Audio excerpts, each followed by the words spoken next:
யோசிச்சு பாருங்க, முழுக்க பனி மூடின ஒரு பிரதேசம். அங்க வாழ்றது வெறும் 56,000 பேர் தான். ஆனா இந்த ஒரு சின்ன தீவுக்காக உலகத்தோட 2 பெரும் சக்திகளான அமெரிக்காவும் ஐரோப்பிய ஒன்றியமும் ஒரு வர்த்தக போரோட விளிம்புல நிக்கிறாங்கன்னா நம்ப முடியுதா? அமெரிக்க அதிபர் டொனால்ட் ட்ரம்ப் எடுத்த ஒரே ஒரு முடிவு எப்படி அட்லாண்டிக் கடலோட 2 பக்கமும் ஒரு பெரிய அரசியல் சுனாமியே உருவாக்கி இருக்கு. அந்த கிரீன்லாந்துக்குள்ள அப்படி என்னதான் புதையல் இருக்கு? இந்த மோதலால அமெரிக்காவுக்கு என்ன மாதிரியான பெரிய பொருளாதார சிக்கல்கள் வரப்போகுது? இன்னைக்கு நம்ம பார்க்க போற டாபிக் சர்வதேச அரசியல் ஒரு புயல கிளப்பி இருக்கிற கிரீன்லாந்து பஞ்சாயத்து பத்தினதுதான். டென்மார்க்கோட தன்னாட்சி பிரதேசமான கிரீன்லாந்து விலைக்கு வாங்க ட்ரம்ப் மறுபடியும் முயற்சி பண்றாரு. அதுக்காக அவர் கையில எடுத்துக்கிற ஒரு புது ஆயுதம் தான் இப்போ ஐரோப்பாவே கொந்தளிக்க வச்சிருக்கு. ட்ரம்போட அந்த அதிரடியால அமெரிக்காவோட நெருங்கிய நண்பர்களா இருந்த ஐரோப்பிய நாடுகளே அவருக்கு எதிராக திரும்பி இருக்காங்க. இதோட உச்சகட்டமா ஐரோப்பிய ஒன்றியம் அமெரிக்கா கூட இருக்கிற வர்த்தக உறவுகளை பத்தி மறுபடியும் யோசிக்க ஆரம்பிச்சிருக்கு. இந்த அரசியல் சதுரங்கத்துல அமெரிக்கா வச்சிருக்கிற இந்த ஆபத்தான மூவ் அந்த நாட்டையே எப்படி ஒரு பொருளாதார சிக்கல்ல தள்ள போகுதுன்னு தான் இந்த வீடியோல நம்ம டீடைலா பார்க்க போறோம். இந்த வீடியோ ரொம்பவே இன்ட்ரெஸ்டிங்கா இருக்கும். சோ ஸ்கிப் பண்ணாம கடைசி வரைக்கும் பாருங்க. இந்த முழு பிரச்சனைக்கும் ஆரம்ப புள்ளி அமெரிக்க அதிபர் டொனால்ட் ட்ரம்ப் அவர்கள் ஜனவரி 17, 2026 அன்னைக்கு அவரோட ட்ரூத் சோஷியல் பக்கத்துல போட்ட ஒரு பதிவு தான். அந்த பதிவுல கிரீன்லாந்து விஷயத்துல அமெரிக்க முயற்சிக்கு தலையா இருக்கிற 8 ஐரோப்பிய நாடுகள் மேல கடுமையான இறக்குமதி வரி போட போறதா அறிவிச்சது உலகத்தையே ஷாக் ஆக்கிருச்சு. Denmark, Norway, Sweden, France, Germany, Britain, Netherlands, Finland, இதுதான் அந்த 8 நாடுகள். இந்த நாடுகள்ல இருந்து அமெரிக்காவுக்கு வர எல்லா பொருட்கள் மேலையும் பிப்ரவரி 1, 2026 இருந்து 10% வரி விதிக்கப்படும். ஜூன் 1ஆம் தேதிக்குள்ள கிரீன்லாந்து வாங்குற ஒப்பந்தம் நடக்கலனா இந்த வரி 25% மாறும். ட்ரம்ப் ஓபனாவே மிரட்டி இருக்காரு. எதுக்கு இந்த மிரட்டல்? சமீபத்துல டென்மார்க் தன்னோட நட்பு நாடுகளோட சேர்ந்து கிரீன்லாந்துல ஆர்டிக் என்டியூரன்ஸ் அப்படிங்கிற பேர்ல ஒரு ராணுவ பயிற்சியை நடத்துச்சு. கிரீன்லாந்தோட பாதுகாப்பை உறுதி செய்யறது நாட்டோ நாடுகளோட கூட்டு பொறுப்புன்னு சொல்லி இந்த 8 நாடுகளும் தங்களோட சின்ன ராணுவ குழுக்களை அங்க அனுப்புனாங்க. இதை பொறுத்துக்க முடியாத ட்ரம்ப் இந்த நாடுகள் எதுக்கு கிரீன்லாந்துக்கு படை அனுப்புச்சுன்னு தெரியல, இது ரொம்ப ஆபத்தான சூழலை உருவாக்குதுன்னு சொல்லிட்டு தான் இந்த வரி ஆயுதத்தை கையில் எடுத்திருக்காரு. கிரீன்லாந்து முழுசா வாங்குற வரைக்கும் இந்த வரி இருக்கும்னு அவர் சொன்னது இது ஒரு சாதாரண வர்த்தக நடவடிக்கை இல்ல, ஒரு அப்பட்டமான அரசியல் மிரட்டல்னு தெளிவா காட்டுது. அமெரிக்காவோட தேசிய பாதுகாப்புக்கு கிரீன்லாந்து ரொம்ப முக்கியம். இப்போ இருக்கிற நவீன ஆயுதங்களால இந்த நிலத்தை நாம கைப்பற்றுறது ரொம்ப அவசியம் அப்படின்னு ட்ரம்ப் சொல்றாரு. ஆனா ஒரு நட்பு நாட்டோட பகுதியையே, அதுவும் நாட்டோ கூட்டமைப்புல இருக்கிற இன்னொரு உறுப்பு நாட்டோட ஒரு பகுதியையே இப்படி வர்த்தக ரீதியா மிரட்டி வாங்க நினைக்கிறது சர்வதேச உறவுகள்ல இதுக்கு முன்னாடி பார்க்காத ஒரு விஷயம். இந்த ஒரு அறிவிப்பு தான் அமெரிக்காவுக்கும் ஐரோப்பாவுக்கும் நடுவில் பல வருஷமா இருந்த நட்புறவுல ஒரு பெரிய விரிசலை உண்டாக்கி ஒருத்தரை ஒருத்தர் எதிரியா பார்க்கிற நிலைமைக்கு கொண்டு வந்திருக்கு. ஒரு சின்ன பனி பிரதேசத்துக்காக ஏன் இவ்வளவு பெரிய சண்டை? கிரீன்லாந்துல அப்படி என்னதான் இருக்கு? வெறும் பனியும் பாறைகளும் நிறைஞ்ச ஒரு தீவுன்னு நாம சாதாரணமா நினைக்கிற கிரீன்லாந்து உண்மையிலே 21ஆம் நூற்றாண்டோட மிகப்பெரிய புவிசார் அரசியல் புதையல்னு தான் நம்ம சொல்லணும். அதோட முக்கியத்துவத்தை இப்ப நம்ம 3 விஷயமா பார்க்கலாம். கிரீன்லாந்தோட பனிப்பாறைகளுக்கு கீழே உலகத்தோட எதிர்காலத்தை தீர்மானிக்கிற அளவுக்கு அரிய கனிம வளங்கள் புதைஞ்சு கிடக்கு. நாம இன்னைக்கு பயன்படுத்துற ஸ்மார்ட் போன்கள், எலக்ட்ரிக் கார்கள், ஹைடெக் ராணுவ ஆயுதங்கள், பசுமை எரிசக்தி டெக்னாலஜி வரைக்கும் எல்லாத்துக்கும் அடிப்படையான ரேர் எர்த் மினரல்ஸ் அப்படிங்கிற அரிய பூமி தாதுக்கள் அங்க இருக்கு. நியோடைமியம், டிஸ்ப்ரோசியம் மாதிரியான இந்த தாதுக்களோட உலக சப்ளைல சுமார் 90% சீனா கிட்ட தான் இருக்கு. சீனா இந்த சப்ளையை ஒரு அரசியல் ஆயுதமா பயன்படுத்தலாம்னு மேற்கு நாடுகளுக்கு எப்பவுமே ஒரு பயம் உண்டு. இந்த நிலைமையில தான் கிரீன்லாந்து ஒரு வரப்பிரசாதமா பார்க்கப்படுது. உலகத்திலே மிகப்பெரிய இன்னும் வெட்டி எடுக்கப்படாத அரிய பூமி தாதுக்கள் கிரீன்லாந்துல இருக்குன்னு ஆய்வுகள் சொல்லுது. இது மட்டும் இல்லாம யுரேனியம், இரும்பு, தங்கம், வைரம், முக்கியமா அதிக அளவிலான எண்ணெய் மற்றும் இயற்கை எரிவாயு வளங்களும் கிரீன்லாந்தை சுற்றியுள்ள கடல் பகுதிகளில் இருக்குன்னு ஒரு கணக்கு இருக்கு. யார் கிரீன்லாந்தை கட்டுப்படுத்துறாங்களோ அவங்க உலகத்தோட எதிர்கால டெக்னாலஜி மற்றும் எரிசக்தி சந்தையோட ஒரு முக்கிய பகுதியை கண்ட்ரோல் பண்ண முடியும். ட்ரம்போட அமெரிக்கா ஃபர்ஸ்ட் கொள்கைப்படி இந்த விலை மதிப்பில்லாத வளங்களை சீனா கைக்கு போக விடாம அமெரிக்கா கண்ட்ரோலுக்கு கொண்டு வரணும்னு துடிக்கிறது தான் இந்த முயற்சிக்கு பின்னால் இருக்கிற முக்கிய காரணமா பார்க்கப்படுது. இன்னொரு பக்கம் உலகம் சூடாறதால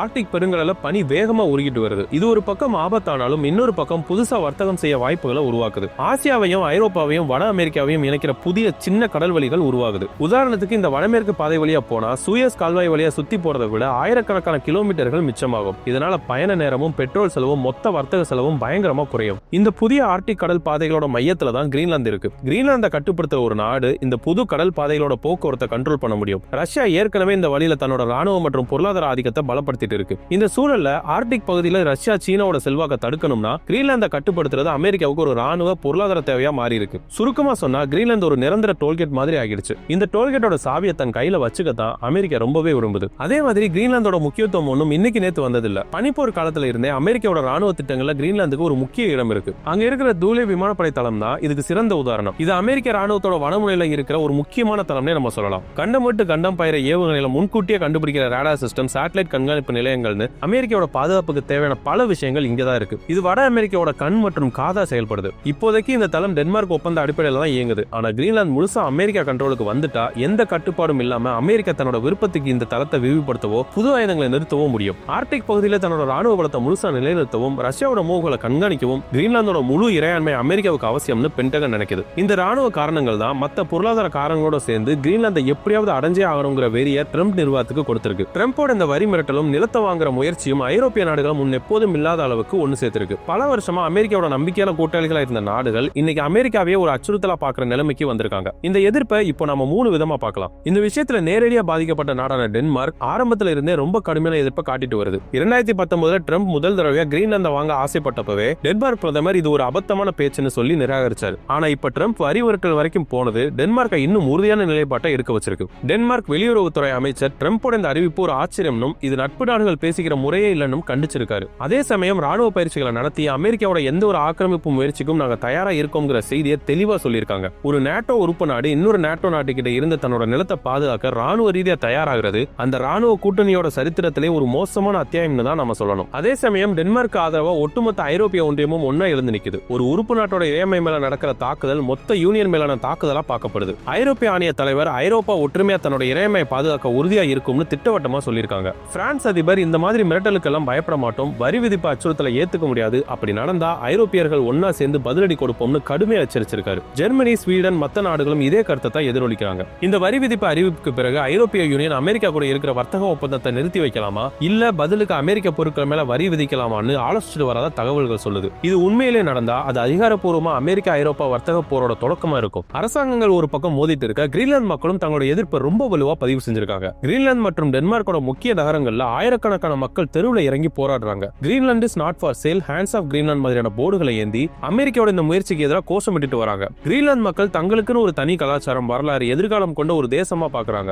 அவங்க விருப்பத்துக்கு எதிராக அவங்கள ஒரு நாட்டுல இருந்து இன்னொரு நாட்டுக்கு விக்கிறத அவங்க எப்போதும் ஏத்துக்க மாட்டாங்க. கிரீன்லாந்து நாடாளுமன்றத்தில் இருக்கிற எல்லா கட்சிகளும் ஒன்னா சேர்ந்து அமெரிக்கா எங்களை மதிக்கணும், நாங்க அமெரிக்கர்களா மாற விரும்பலன்னு தீர்மானம் போட்டிருக்காங்க. இதுக்கு கிரீன்லாந்தோட பிரதமர் ட்ரம்ப் கிரீன்லாந்தை வாங்க போறதுல அது விற்பனைக்கு இல்லைன்னு திட்டவட்டமா சொல்லியிருக்காரு. இந்த மக்கள் எழுச்சி இந்த பஞ்சாயத்துக்கு ஒரு மனித முகத்தை கொடுத்து அமெரிக்காவோட நடவடிக்கையை உலகத்துக்கு வெளிச்சம் போட்டு காட்டுது. ட்ரம்ப் நினைக்கிற மாதிரி இது ஒரு சாதாரண மிரட்டல் கிடையாது. இது அமெரிக்காவோட பொருளாதாரத்திலே பெரிய பாதிப்புகளை உருவாக்கக்கூடிய ஒரு ஆபத்தான ஆட்டம். ஒருவேளை ட்ரம்போட வரி மிரட்டல் உண்மையாகி ஐரோப்பிய ஒன்றியம் பதிலடி கொடுக்க ஆரம்பிச்சா அமெரிக்கா கடுமையான பொருளாதார சிக்கல்களை சந்திக்க நேரிடலாம். அதோட விளைவுகள் எப்படி இருக்கும்னு இப்ப நம்ம பார்க்கலாம். அமெரிக்காவும் ஐரோப்பிய ஒன்றியமும் உலகத்தோட மிகப்பெரிய வர்த்தக பார்ட்னர்கள். இவங்களுக்குள்ள நடக்கிற வர்த்தகத்தோட மதிப்பு மட்டுமே பல லட்சம் கோடி டாலர்கள் வரைக்கும் போகும். இந்த வர்த்தக சங்கிலி அறுந்து போனா அதோட தாக்கம் நினைச்சு பார்க்க முடியாத அளவுக்கு இருக்கும். ட்ரம்ப் வரி போடுறதா மிரட்டி இருக்கிற 8 நாடுகளும் அமெரிக்காவோட மிக முக்கியமான வர்த்தக பார்ட்னர்கள். உதாரணத்துக்கு ஜெர்மனியில இருந்து வர BMW, மெர்சிடிஸ் பென்ஸ் கார்கள் அமெரிக்காவில் ரொம்ப பிரபலம். இந்த கார்கள் மேல 25% வரி போட்டா அதோட விலை அதிகமா ஏறி விற்பனை குறைஞ்சு ஆயிரக்கணக்கான டீலர்ஷிப்கள் பாதிக்கப்படும். அதே மாதிரி பிரான்ஸ்ல இருந்து வர ஒயின், நெதர்லாந்துல இருந்து வர விவசாய பொருட்கள்னு ஒவ்வொரு துறையும் கடுமையா பாதிக்கப்படும். இது ஒரு வழி பாதை கிடையாது.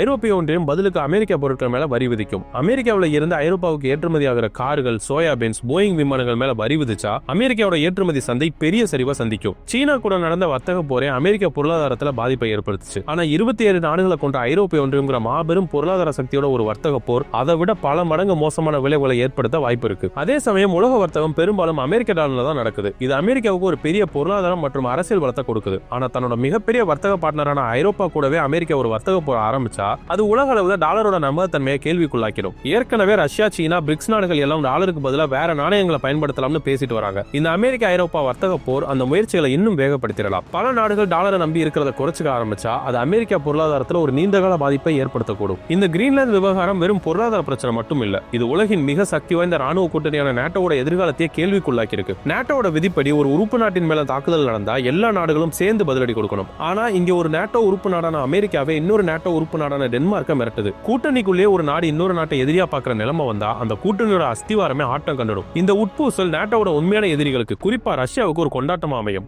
ரஷ்யா ஏற்கனவே டென்மார்க் ஆதரவு தெரிவிச்சு அமெரிக்காவோட இந்த நடவடிக்கை சர்வதேச சட்டத்துக்கு எதிரானதுன்னு விமர்சிச்சிருக்கு. நேட்டோ பலவீனமாகிறது ஒட்டுமொத்த மேற்குலகோட பாதுகாப்புக்குமே ஒரு பெரிய அச்சுறுத்தல்னே நம்ம சொல்லலாம். இந்த அரசியல் செஸ் கேம்ல அமெரிக்கா, ஐரோப்பா, டென்மார்க் மட்டும் பிளேயர்ஸ் இல்ல. திரைக்கு பின்னால மத்த உலக சக்திகளும் இந்த ஆட்டத்தை உன்னிப்பா கவனிச்சிட்டு இருக்காங்க. இதுல மிகப்பெரிய லாபம் அடைய போறது சீனாவா தான் இருக்கும்னு சொல்லப்படுது. அமெரிக்காவுக்கும் ஐரோப்பாவுக்கும் நடுவுல ஒரு வர்த்தக போர் நடந்தா அது ரெண்டு தரப்பையுமே பலவீனப்படுத்தும். இந்த கேப்பை பயன்படுத்தி ஐரோப்பிய சந்தையில தன்னோட வர்த்தகத்தை அதிகப்படுத்த சீனா முயற்சி பண்ணும். ஐரோப்பிய யூனியன் தலைவர் சொன்னது மாதிரி இந்த மோதல்ல சீனாவும் ரஷ்யாவும் ஒரு வெற்றி கொண்டாட்டத்துல இருக்கலாம். மறுபக்கம் ரஷ்யா இந்த சான்ஸை பயன்படுத்தி ஆர்டிக் பகுதியில் தன்னோட ராணுவ பலத்தை இன்னும் அதிகப்படுத்த முயற்சிக்கும். நேட்டோவுக்குள்ள இருக்கிற பிளவை தனக்கு சாதகமா பயன்படுத்திக்கவும் வாய்ப்பு இருக்கு. மொத்தத்துல ட்ரம்போட இந்த கிரீன்லாந்து வாங்குற திட்டம் பாக்குறதுக்கு அமெரிக்காவுக்கு லாபம் கொடுக்கிற மாதிரி தெரிஞ்சாலும் நீண்ட காலத்துல அது அமெரிக்காவோட பொருளாதாரம், உலக செல்வாக்கு, நட்பு நாடுகள் கூட இருக்கிற உறவு எல்லாத்தையும் பாதிச்சு அதோட எதிரிகளை பலப்படுத்துறதுக்கு தான் வழிவகுக்கும். கடைசியா கிரீன்லாந்து விவகாரம்ங்கிறது ஒரு நிலத்தை வாங்குறது விற்கிறது சம்பந்தப்பட்ட விஷயம் மட்டும் இல்ல. இது 21ஆம் நூற்றாண்டோட புதிய உலக அரசியல் எப்படி இருக்க போகுதுங்கிறதுக்கான ஒரு ட்ரெய்லர். ஒரு நாட்டின் இறையாண்மை, சர்வதேச சட்டம், பல வருஷ நட்பு எல்லாத்தையும் விட ஒரு வல்லரசோட அதிகார பசி பெருசானா என்ன நடக்கும்ங்கிறதுக்கு இது ஒரு சிறந்த உதாரணம்னே நம்ம சொல்லலாம். இன்னைக்கு இந்த வர்த்தக அரசியல் போரோட விளிம்புல உலகம் நிக்குது. இதுல யார் பின்வாங்க போறா, யார் பதிலடி கொடுக்க போறாங்கிறத நம்ம பொறுத்து இருந்து தான் பார்க்கணும். ஆனா ஒரு கேள்வி இருக்கு, இத பத்தி நீங்க என்ன நினைக்கிறீங்க? இந்த ஆட்டத்துல கடைசியில ஜெயிக்க போறது அமெரிக்காவா இல்ல ஐரோப்பாவா, இல்ல இவங்க ரெண்டு பேரோட சண்டையில குளிர் காயிற சீனா மாதிரி வேற நாடுகளா? இந்த வீடியோ பத்தின உங்க கருத்துக்களை கீழே கமெண்ட் செக்ஷன்ல சொல்லுங்க. இந்த வீடியோ உங்களுக்கு பிடிச்சிருந்தா லைக் பண்ணி உங்க நண்பர்கள் கூடயும் ஷேர் பண்ணிக்கோங்க. கூடவே மறக்காம நம்ம தமிழ் திரள் சேனலை சப்ஸ்கிரைப் பண்ணி பக்கத்துல இருக்க பெல் ஐகானையும் பிரஸ் பண்ணிக்கோங்க. இதே மாதிரியான இன்னொரு சுவாரஸ்யமான பதிவுல உங்களை நான் சந்திக்கிறேன். அதுவரை நன்றி, வணக்கம்.